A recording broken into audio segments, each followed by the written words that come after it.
अस्सलाम वालेकुम। वालेकुम सलाम व रहमतुल्लाह। क्या हाल चाल है भाई, खैरियत से हैं? अल्हम्दुलिल्लाह, आप ठीक हो? अल्लाह ताला का बड़ा एहसान है। Thank you sir. I speak in English, is that okay? या go ahead please, thank you. Feel free to answer in Urdu. I understand okay, Urdu. Just I'll make mistakes if I speak in English. Alright, no Uh, problem. I just had a few questions. या My first question is regarding the Quran. So obviously we've seen you debate with the Mukhalifin many या times, या and I've learned their beliefs in terms of Quran really well mhm, because it's been repeated so much in the debates. या But I think I could say this about everyone else as well, that I think some of the Shias are slightly confused about the Quran right now. mhm. So I just wanted to correct what my belief is, and then you can tell me if I'm right or wrong in this. So we know that the order of Quran is not how it was sent. So that is clear. So I think everyone, या all the Shias can agree with. However, can we say that the order of Surah has also been changed, or The not? orders within surah. Yes, so the order of Oh verses. yeah, So can we say? absolutely. There are many evidence. Actually, if you read Sunni tafsirs, Omari tafsirs, on numerous occasions, their own mufassirin, they enunciate and they point out that what makes sense, these verses, to not to be in this order. There are many places in the Noble Quran. Yeah, absolutely. Okay, that makes sense. And also we can also say that some of the verses has also been taken out. For example, in the books of tafsir, you mentioned that, for example, I think it was the ayah regarding the Eid al-Ghadir that says Mhm. fi Ali, and I've removed that. So we So can there, also say. so there are uncountable number of narrations from both denominations that concur on this matter, that many content from the Noble Quran has been removed. And there is not a single narration, even if it may be weak, that nothing has been taken away from the Noble Quran. So now you judge yourself. Okay, that is clear, because it is amazing. So when you look at the book of Coffee, for example, the hadith you're Mhm. mentioning, you're mentioning Mhm. obscure hadith from really books that we've never heard of.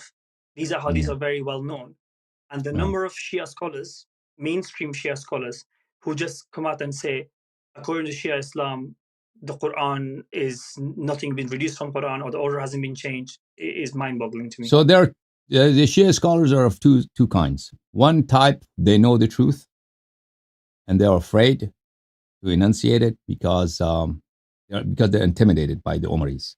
Because if they say so, then Umaris will be quick to denounce the Shia. Oh, Shia's belief in the distortion of the Noble Quran. So those are the learned scholars, and there are a bunch of scholars who don't know what they're talking about. So they just say, "Oh, Quran is full because Sistani has said so, or Hui has said so," and they've never seen the arguments of both sides. So there's a big number of Shia scholars today who, if you ask them in private, they will tell you that no, all these narrations, they cannot be false. There's so many narrations in Shia books and also in the books of the other denomination, which clearly state that content has been removed from the Noble Quran. So all of them cannot be false. Especially when the Holy Imam والسلام, takes an oath by Allah. By Allah, he swears that this verse was not this way. There were these words. There was an addition there. It has been taken out. So how could they be all wrong? That's very obvious. So there are a lot of Shia scholars who believe in that. But they are just, there's an official line, of course, maintained by Maraje and the government of Iran. And it's very difficult for Shia scholars to disagree on anything with the government of Iran because the Iranian government really controls Shia scholars on every issue. So on these questions, if somebody comes forward and he takes a position that is contrary to the official position of Khamenei and Khomeini and the Shia scholars' hierarchy, it will be very difficult for him. He will have a hell of a price to pay. That is very clear. Thank you very much for the explanation. Mm-hmm. Talking about the Maraji, Yeah. I'll just tell you little story, if that's okay. And So one thing here I would like to say is to my Urdu speaking brethren, that their scholars are very brainwashed. So please do not trust your scholars. Most of your scholars, Urdu speaking scholars, they are not learned. They have no idea what they're talking about. And they go to these schools where they are brainwashed by the Iranian intelligence service. There are especially programs made for by the Iranians for Pakistani and Indian students, especially for them, which are very simplified, watered down versions of classical books, which they read 4, 5, 6, 7, 8 years, and they don't really learn anything. So the only thing that the Iranians make sure that they can do is to promote the Iranian government's version of Islam and version of Tashayyu, and so they could go to the communities, whether in the West or in Pakistan or in India, and to promote Iranian agenda, Iranian objectives. So when I say that a lot of people, because I see Pakistanis and Indians, they trust their scholars. And their scholars are really, it's a tragedy.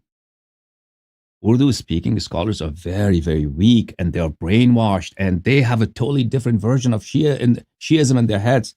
That's very contrary to the version that the real Shiism by Ahlul Bayt alayhim as-salam. Yes, brother, go ahead.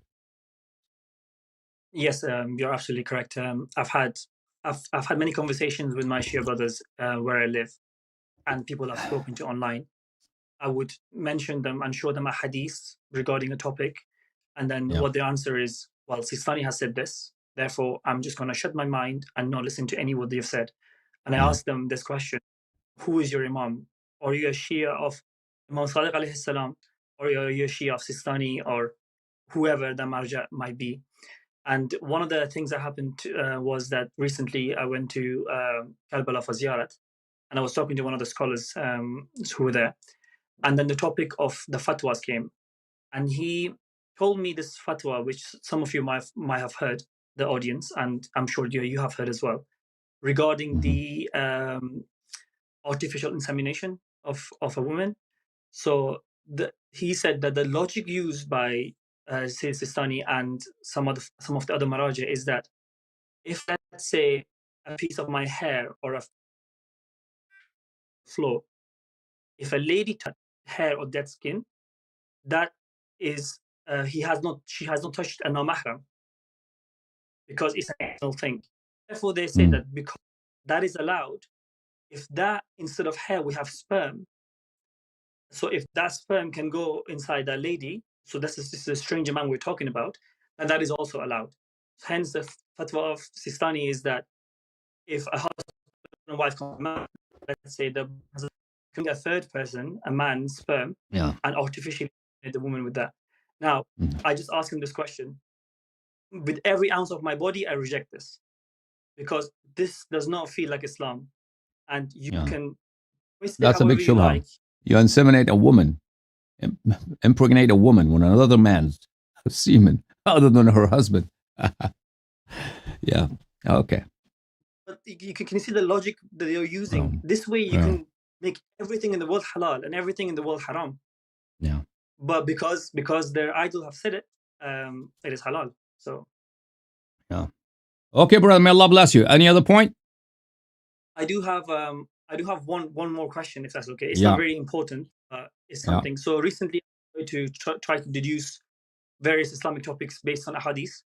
So one hadith in the book of Tahawul Uqul regarding wearing rings is that I think it was a chapter on the hadith from Imam. So that, see, look, when Imam alayhi salatu wasalam says you have to go to a newer hadith, there is no that interpretation that all the ahadith of the older imams, previous imams, they become mansukh by the newer hadith of Aimma alayhim salatu wasalam. That's a very unlikely interpretation. So it mostly means that if there's a group of people, Imam alayhi salatu wasalam gives them one command, right? And then he tells them that you should do something else now. So for such people, so the newer hadith, they have to follow. They have to follow the newer hadith. However, there is no such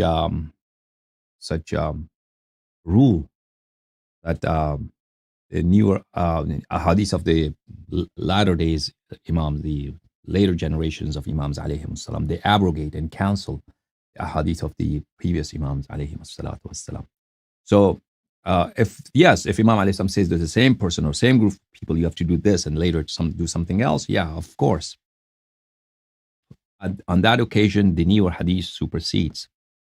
But other than that, you have to go by the general, many ahadith that are that have come to us from Aimma alayhim salam with regard to solving contradiction and differences between ahadith. Now, when it comes to wearing rings, there are several ahadith. Wearing rings on the right hand, left hand, they're all the same. Okay? Both permissible. I have one more question. I apologize for, I thought I didn't have any question. Regarding khums in Tawqi Sharif by Imam Zaman alayhi salam, it says that the khums has been made mubah. Can you actually hadith and so there are several ahadith, not one hadith, several ahadith. Many ahadith. Actually, the ahadith that say that the khums has been made mubah are more than the ahadith that, according to me, which I remember, there are more hadith that say khums has been made mubah than those ahadith which say you have to pay khums. So if somebody doesn't want to pay khums based on these ahadith, I think he has a legitimate excuse. That's something that Imam alayhi salatu said. Yeah, absolutely. Okay. May Allah bless you. Thank you for your help. May Allah bless you. Thank you.